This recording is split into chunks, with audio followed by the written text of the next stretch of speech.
तो श्री ब्रह्मा जी भगवत तत्व के ज्ञान की दुरूहता का वर्णन करते हुए कहते हैं कि हे प्रभु, जब आप इस जगत में अवतार लेते हैं और अवतार लेकर के विविध लीलाएं करते हैं,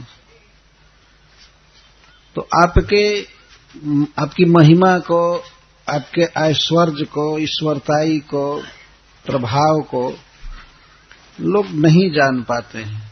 और जब आप नहीं अवतार लेते हैं, गोलोक में रहते हैं, अप्रकट वैकुंठ में रहते हैं, तो उस समय कोई क्या जान सकता है। जब आप अवतार लेते हैं उस समय भी नहीं जान पाते लोग। भगवान श्री कृष्ण जब इस पृथ्वी पर विद्यमान थे तो बहुत अधिक लोग उनको भगवान के रूप में नहीं जान पाए। और वैसे श्री कृष्ण को तो कुछ लोग जान गए थे कि ये भगवान है, परब्रह्म है, परंतु भगवान श्री राम को तो कोई नहीं जानते थे। अरे शिव जी के पत्नी सती को भी जब डाउट हो गया भगवान की लीला देख करके, तो दूसरा कोई क्या समझेगा। रावण को लोग समझाते थे, मंदोदरी समझाती थी, विभीषण जी समझाए, हनुमान जी समझाए, अंगद जी समझाए कि वे श्री राम परब्रह्म है, भगवान है, उनके साथ बैर मत करो, सीता को लौटा दो। यहां तक कि मारीच को जब रावण कहा कि तुम सीता को जाकर के लुभित करो और यदि राम तुमको मारने चलेगा तो मैं सीता का अपहरण कर लूंगा, टेस्ट करने के लिए वो मारीच को कहा। तो मारीच के पास रावण अकेले गया था।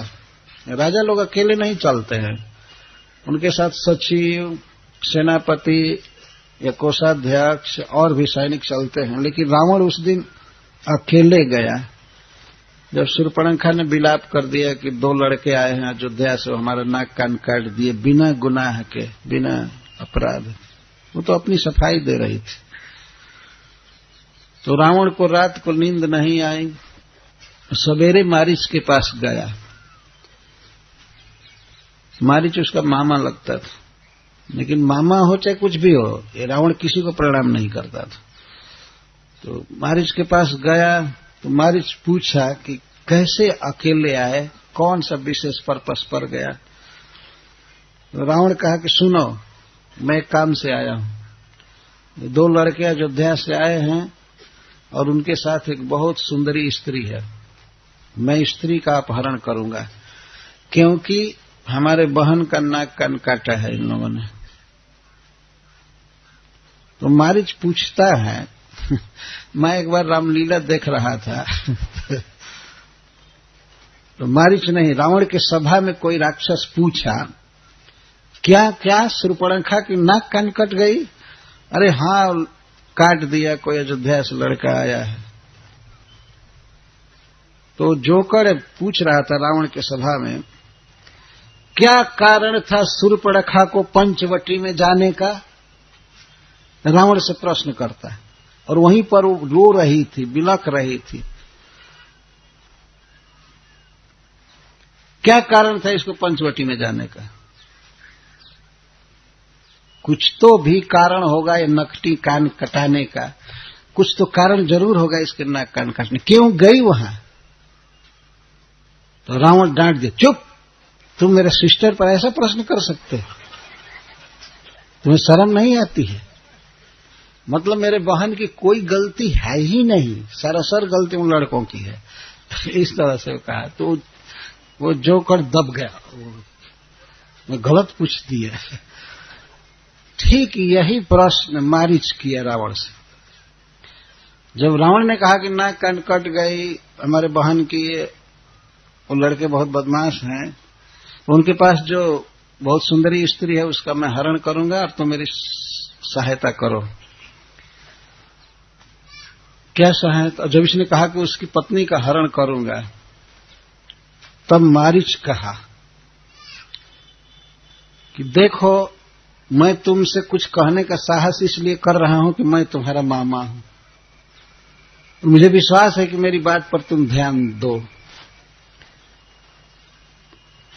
तो रावण कहता है, इस समय तुम्हारा भांजा बनकर नहीं आया हूं, मामा हूं साला कहीं के। पहचानते हो मैं राजा हूं ना, मैं राजा हूं।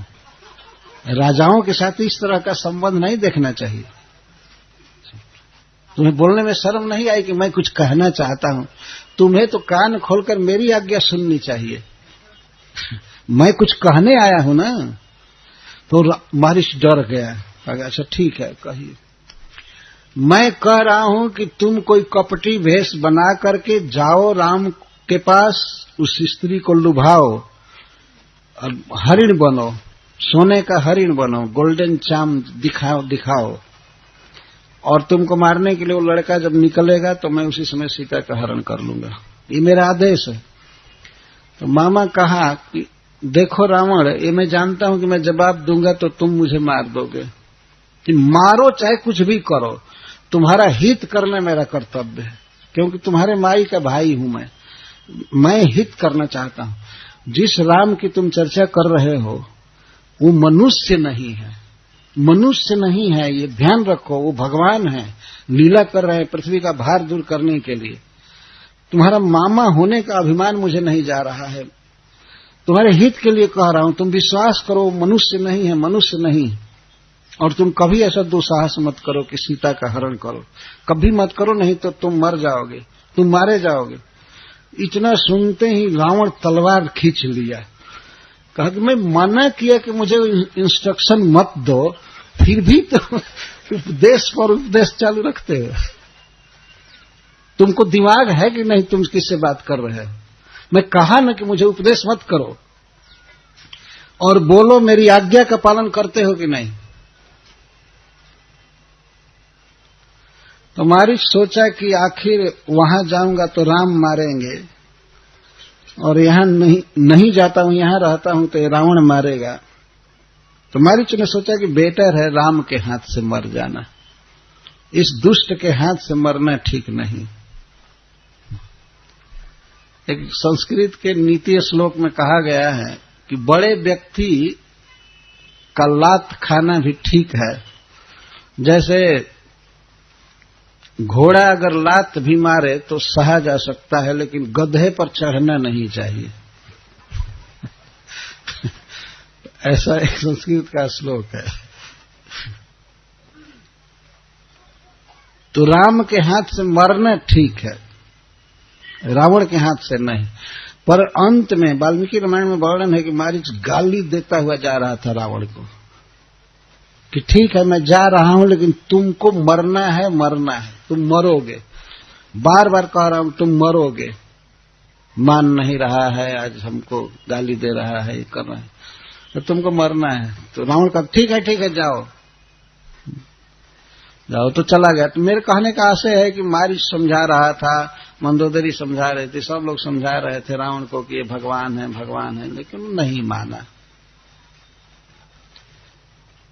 वो कभी भी नहीं माना। मैं किस बात पर कहने लगा भूल गया। हाँ, तो इस संसार में जब भगवान उपस्थित रहते हैं तो लोग, बहुत कम लोग जानते हैं, यहां तक कि बहुत पढ़े लिखे लोग भी नहीं जानते। रावण बहुत बड़ा विद्वान व्यक्ति था, पर दुराचारी था, पर अपने ज्ञान से भगवान को नहीं पहचान पाया। उसने सोचा कि अगर मृग बना करके मारीच को भेजूंगा तो यदि वह मनुष्य का लड़का होगा तो मारीच के कपट वेश को नहीं समझ पाएगा, वो मारने चलेगा, तो उसकी पत्नी को हर लूंगा। और यदि जान जाएगा कि ये मारीच है, तब मैं मान लूंगा कि वो भगवान है, तब सीता का हरण नहीं करूंगा, डायरेक्ट जाकर युद्ध करूंगा और उसके हाथ से मर जाऊंगा। रावण सोचा था, लेकिन टेस्ट में तो भगवान चल दिए हरिण के पीछे, इसलिए रावण मान लिया कि ये मनुष्य है। तो लाखों लोग समझाए, बहुत लोग समझाए रावण को कि ऐसा बैर मत करो, भगवान है, वो भगवान है, भगवान है, भगवान है, लेकिन रावण नहीं माना। तो ब्रह्मा जी कहते हैं कि जब आप अवतार लेकर के आते हैं इस पृथ्वी पर और बहुत सी अमानवीय लीला करते हैं, जैसे समुद्र पर पुल बांध देना, सेतु बना देना, ये सामान्य बात नहीं है। बिना पिलर के और इतना लंबा और इतना चौड़ा सेतु का निर्माण भगवान ने कर दिया। वराह अवतार में संपूर्ण पृथ्वी को अपने दांतों के अग्र भाग पर उठाकर भगवान लाए, दांतों के अग्र भाग पर ला रहे हैं, कोई सिर पर लाद करके नहीं लाए। पूरा भूमंडल, इस भूमंडल के एक छोटे से कण को, जिसको हम लोग ट्रक पर लादते हैं, रेलवे में लादते हैं, और उस ट्रक पर लादे हुए सामान को कोई कहे किसी मनुष्य को कि आप अपने दांत पर जरा इसको टांगिए, कोई टांग सकता है? कभी नहीं कर सकता। भगवान अद्भुत कार्य करते हैं। क्षितिरिह विपुल तरे तिष्ठति तव पृष्ठे, ये तो कच्छप अवतार के लिए। धरणि धरण किर्ण चक्र गरिष्ठ, वसति दशन शिखरे धरणी तव लग्ना, शशिनि कलंक कलेव निमग्ना, केशव धृत सुकर रूप जय जगदीश हरे। और जब कच्छपावतार लिए थे भगवान, तो उनके ऊपर मंदराचल पर्वत बहुत जोर से घुमाया जा रहा था, रगड़ा जा रहा था, और पर्वत के नीचे बड़ी बड़ी चट्टानें निकली थी सोने की, और सोने का पर्वत घरर घरर भगवान की पीठ पर वो रगड़ा जा रहा था, बड़ी बड़ी चट्टानें, और बहुत वेग से देवता और दानव रगड़ रहे थे। पर वह पर्वत का भार और उसकी रगड़ भगवान को कैसा अनुभव हुआ? लगा उनके पीठ को कोई खुजला रहा है और उनको नींद आ गई आराम से। जैसे भगवान कच्छप को नींद आ गई। आज के युग में जो व्यक्ति भगवान अपने को कहता है या उसके चेला उसको भगवान कहते हैं, तो उसके ऊपर केवल 1 क्विंटल का पत्थर रगड़ कर देखना चाहिए कि ये भगवान है कि क्या। देखा या टेस्ट किया जा सकता है। इस प्रकार के शैतान जो अपने को भगवान कहते हैं, उसको ऐसे पीठ के बल सुला करके, पेट की तरफ सुला करके पीठ पर पत्थर रगड़ रगड़ कर देखना चाहिए, तब उसकी भगवत्ता का पता चलेगा। भगवान तो ऐसे पर्वत रगड़ा जा रहा है। तो भगवान इस तरह लीला करते हैं, प्रकट होते हैं मत्स्यावतार में, या वराह अवतार में, भगवान नृसिंह देव के अवतार में। फिर भी इस जगत में माया का पर्दा इतना घना है कि लोग नहीं समझ पाते। और जब नृसिंह देव वराह देव को नहीं समझ पाए तो कृष्ण को क्या समझेंगे? कृष्ण तो ऐसे ही मनुष्य नाट्य कर रहे हैं, मनुष्य लीला कर रहे हैं।